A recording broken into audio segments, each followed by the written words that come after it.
Welcome to the Genius Factory. Enjoy the video. You begin by making the mattress safe and accessible. Unplug the control box, remove the remote, and clear bedding so you can access zippers and valves. Next, release air using the unit's deflate button. If there's no button, hold the valve open per manual. While air leaves the chamber, unzip the perimeter and peel back the top layer to expose foam and air bladders. Do this now so the mattress becomes manageable. Delaying makes lifting harder and risks damage.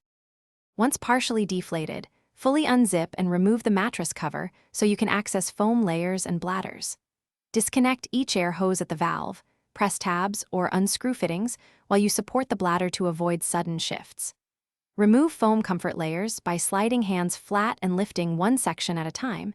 You may need a partner for larger pieces.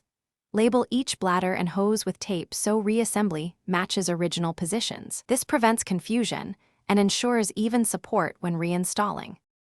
To finish, fully compress each bladder in foam, rolling or folding per the manufacturer's instructions and securing with zip ties or straps for transport.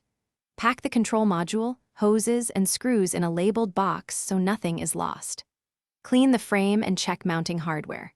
If a bladder won't deflate, double-check the valve orientation and press the valve core while applying slow pressure to force air out. Make sure not to cut or puncture the bladder.